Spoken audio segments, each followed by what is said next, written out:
Buenas, pues hoy os quiero traer el resumen del libro Aunque tenga miedo, hágalo igual. La autora es Susan Jeffers. Es un libro que va enfocado a la gestión del miedo, ¿vale? El miedo es algo con lo que al final todos convivimos, de mayor o menor medida, y es algo que a muchas personas les paraliza y les atenaza y les lleva al final a no tomar decisiones o acciones por ese miedo a lo que sea, al que dirán, a salir de tu zona de confort, a que no me veo capaz. Entonces, este libro trata un poco de cómo vencer esos miedos, ¿vale? Ya da una pequeña pista en el título, aunque tenga miedo, hágalo igual. Lo primero que dice este libro es que estos niveles de miedo están divididos en 3 niveles, ¿de acuerdo?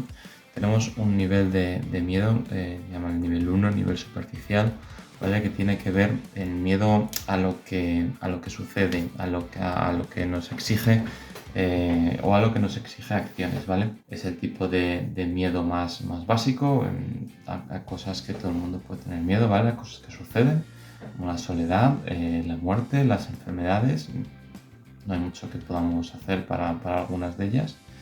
Y simplemente es el nivel más superficial, ¿vale? O miedo a algo que exija tomar acciones, tomar decisiones, ¿vale? El miedo a equivocarte en una decisión, todo esto. Después hay un segundo nivel, un poco más interno, relacionado con la integridad del yo, ¿vale? Esto, a diferencia del anterior nivel, que tiene más que ver con causas externas, estos miedos son los que están metidos en el interior de la mente, ¿vale? Y luego está el nivel más alto de miedo, más interno, ¿vale? Nivel 3, que es el no puedo. Al final es no puedo hacer esto, no puedo hacer nada, y es lo que de verdad nos paraliza, ¿vale? Ese no puedo es lo que nos bloquea a todos, ¿vale? Entonces, lo que propone la autora en este caso es, como bien dice el título del libro, enfrentarlo, ¿vale? Es decir, cuando tenga miedo, hágalo, ¿vale? Hay que pasar de ese estado de miedo y enfrentarlo. ¿Por qué lo vamos a querer enfrentar?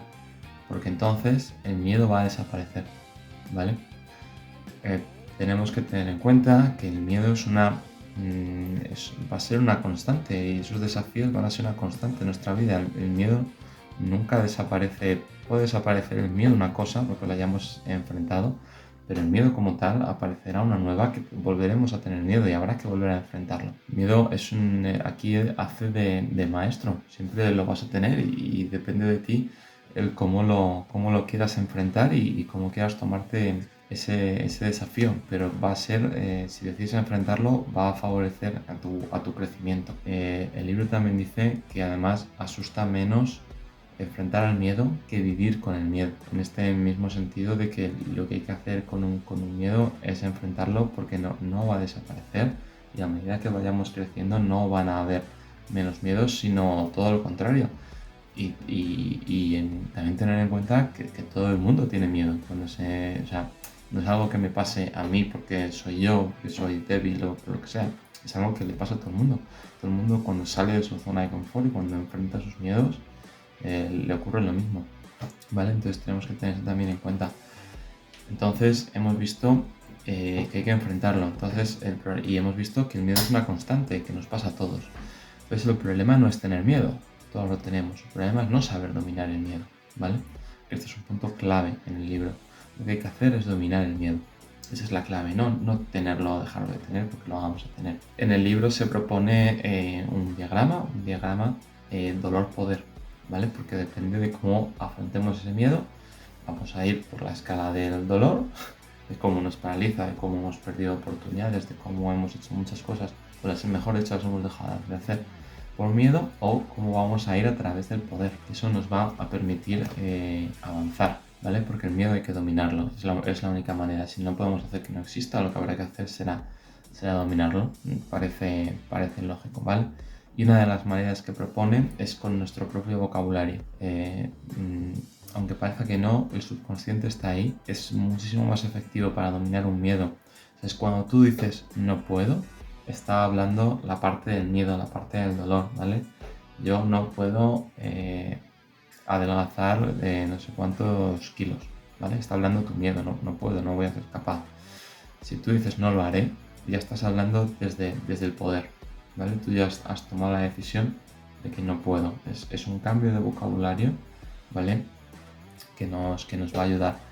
Lo que propone el autor aquí, en este caso, para poder dominarlo, es que tenemos que intentar ensanchar esa zona de comodidad diariamente. ¿Y cómo? Tomando riesgos, ¿vale? Poniéndonos un poco incómodos.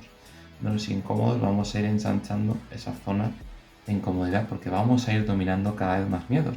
Hemos visto que es mejor enfrentarlo a vivir con ellos. Entonces, cuantos más miedos nos quitemos, más nuestra zona de comodidad va a ser más amplia, ¿vale? Y va a ser mejor para nosotros. Hay una parte del libro que habla de la responsabilidad, cómo no debemos culpar a otros de las cosas que nos pasan, de cómo no debemos ponernos en un papel de víctima, de culparnos a nosotros mismos, no tener el control, de cómo tenemos que ser responsables para darnos cuenta y acallar esa vocecilla interna que en el libro la llama la charlatana, que nos está diciendo, hay veces, no sé si os habrá pasado, cuando intentáis hacer algo y al principio va bien, pero poquito a poquito nuestro cerebro va viendo una vocecita que dice esto es muy difícil, pero es que no lo estás haciendo bien del todo, ¿vale? Eso es lo que se refiere con la charlatana, intentar acallarla.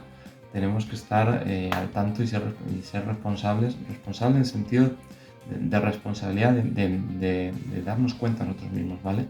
De cómo hacia donde el objetivo que nos hemos puesto estamos teniendo problemas, nos estamos atascando. Entonces es una serie de responsabilidades para dejar atrás ese papel de víctima del miedo. En esto vuelve otra vez a hablar del pensamiento positivo. Lo hemos visto anteriormente de cómo encarar para pasar del dolor al poder en este diagrama.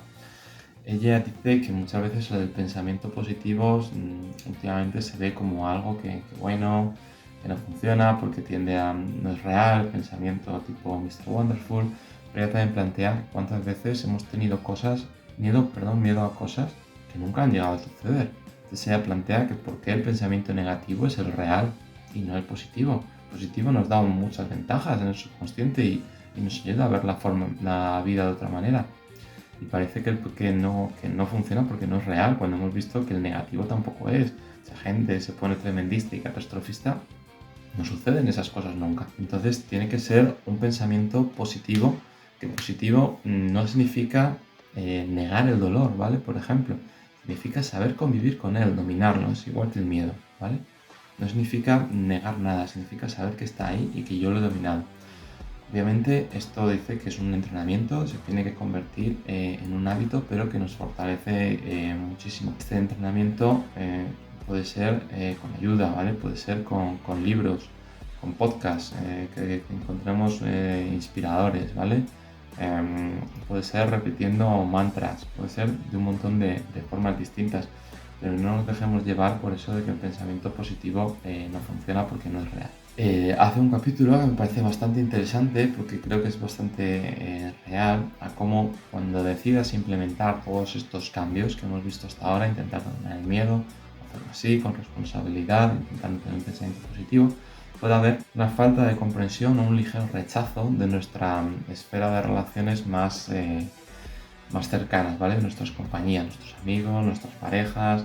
Para ellos puede ser difícil asimilar este cambio porque al final todo el mundo en general tiende a usar ese pensamiento negativo en lugar de este positivo, ¿vale? Hay que ir con cuidado y hay que ir con comprensión, ¿vale?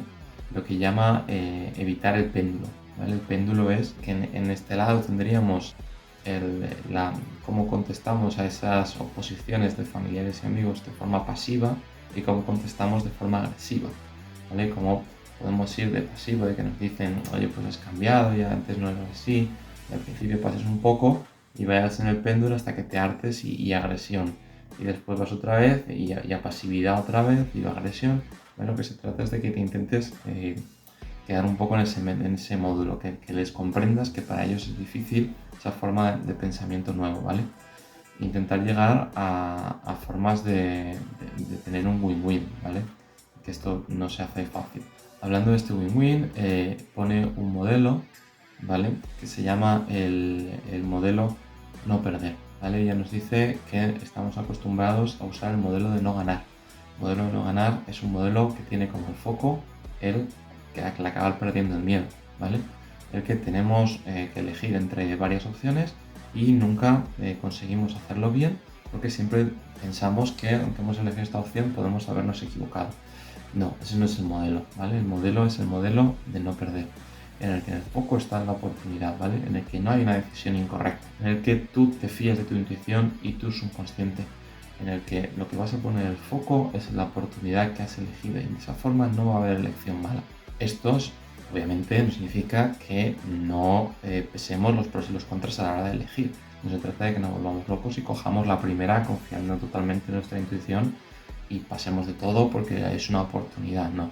Dice que consultes con fuentes, consultes con expertos, que establezcas prioridades, ¿vale? O sea, que no se trata de loco, se trata otra vez de un tipo de pensamiento, de cómo enfocarlo.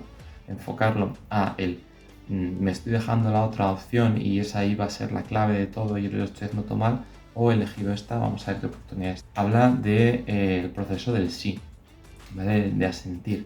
Yo llamo un sí al universo, un plan de vida, ¿vale? Pero lo que se refiere es aceptar las cosas, ¿vale? A integrar esos sucesos, ¿vale? A que nosotros no podemos controlar los sucesos, pero sí podemos controlar cómo nos afectan, podemos controlar nuestra reacción, ¿vale? Y lo que propone es una práctica de asentir. Esto funciona, yo lo he probado y personalmente me ha dado, tampoco es magia, pero me ha dado un buen resultado de decir, bueno, ha pasado esto. Y ella dice que hagamos el gesto físico, ¿vale? De asentir y decir, vale. ¿Vale? Por ejemplo, te voy saltando a la comba con una comba de estas de plástico duro que van muy rápidas, pero como te des, duelen un montón. La estaba haciendo descalzo y me pegó un latigazo que me dolió bastante. Y me ayudó el asentir y decir, sí, me ha dolido, he fallado, voy para adelante. Y curiosamente, no sé si es que me puse otra vez y se me fue a la cabeza, pero me dejó doler, se me fue un poquito el dolor, ¿vale? Eso es aceptarlo, ¿vale? Ha pasado, sí, pero puedo estar ahí diciendo cómo me duele y tirarme al suelo y decir, joder, ya no hago esto más y qué miedo para darme otra, o sentirlo y echarnos para adelante, ¿vale? Habla también del poder de dar, del poder de regalar. ¿Por qué? Porque es un pensamiento anti-escasez. Trata de poner nuestra mente en un estado de gratitud y no de estado de escasez en el que muchas veces estamos del miedo, ¿vale? Del miedo a perder cosas, nuestro trabajo, el dinero, un pensamiento de me falta, tengo que... Ya lo visteis en la pandemia con ese pensamiento de escasez con el papel higiénico, que otra vez era un pensamiento negativo que resultó ser nada. Y lógicamente también dice que esto es un entrenamiento diario, pero que pone a nuestra mente en un estado de gratitud. Se puede regalar información, se pueden regalar elogios, amor, dinero, hay un montón de cosas para regalar, ¿vale? Y todo esto acaba con lo que todo esto que hemos visto, ¿vale? Es como preparar a nuestro yo para ir a lo que ella llama el yo superior, ¿vale? Se llama de muchas maneras, pero básicamente es cuando estamos en el centro y todo fluye, ¿vale? Cuando la charlatana, esa vocecilla interior que nos está comiendo la cabeza con pensamientos negativos, está callada, ¿vale? Porque lo único que hace es hundirnos y descentrarnos de lo que de verdad está importante, ¿vale? Con esta mentalidad del yo superior en el que se siguen estas formas de dominar el miedo, de entenderlo, de estos mecanismos de pensamiento positivo, del modelo de no ganar, de asentir, de dominar al miedo, de cómo enfrentarlo, ¿vale? Cómo con todo eso llegamos a un estado mental distinto, que es lo que él llama el yo superior. Y además, lo último que os quería comentar de este libro también es que a veces hay veces que la gente tiene miedo porque ha pasado tiene toda su vida concentrada en un área, ¿vale? En el trabajo, concentrada en el amor, concentrada en la familia, ¿vale? Entonces, el libro también, una de las herramientas que da es ver una cuadrícula en la que antes todo era y me han despedido, ¿vale? O sea, por ejemplo, toda mi cuadrícula, todo mi diagrama consistía en el trabajo y me han despedido. Toda mi vida se ha ido al garete. Yo estaba completamente centrado, enamorado de esta persona y me ha dejado toda mi vida ser al garete, ¿vale? Es el sinónimo de poner todos los huevos en la misma cesta. Es lo que nos anima es a colocar más áreas y además enumerar los pasos que tenemos que tener hasta llegar a ese objetivo, en cómo no hay que centrarse únicamente en uno, porque entonces cada vez tendrás más miedo. Cuando tienes todos los huevos en una cesta, tienes mucho miedo de que se rompan. Cuando tienes muchas cestas, muchas áreas, es muchísimo más enriquecedor a nivel personal y además el miedo es muchísimo más fácil de dominar. Como conclusión es, lógicamente, aunque tengas miedo, hazlo igualmente. Todo lo que te enfrentes ese miedo va a ser mejor que estar viviendo con miedo. Todo eso que te enfrentes va a ser un entrenamiento. Cada vez tu zona de confort va a ser más grande porque vas a tener más miedos. No olvides que todo el mundo tiene miedos. No olvides que todo el mundo falla. Todo el mundo falla y todo el mundo aprende. Y cuanto más fallas, más aprendes, ¿vale? Tienes más oportunidades. No te olvides de este modelo de no perder. El modelo en el que tú has elegido previas consultas, tus fuentes, tus expertos, tus mentores, tú lo que quieras, has elegido y te centras en las oportunidades que tienes. Ahora, la buena oportunidad que tienes es para empezar a enfrentar tus miedos y dejar de vivir con ellos. Así que, ya sabéis, si os ha gustado, enfrentad vuestros miedos. Si ha llegado hasta aquí, enhorabuena. Eres de esas pocas personas que quiere aprender, que realmente le gusta el conocimiento, y es por eso por lo que quiero compartirte algo, y es que tenemos una formación para ayudarte a multiplicar por 4 tu velocidad de lectura, además mejorando la comprensión de cada libro, y lo tienes directamente aquí abajo en el botón de ver más. Es una formación que tiene un precio de 197 euros, pero ahora mismo y por 24 horas lo tienes simplemente a un precio de 11 euros para que lo puedas aprovechar. 11 euros para multiplicar por 4 tu velocidad de lectura, eso no es nada, así que aprovechalo y disfrútalo.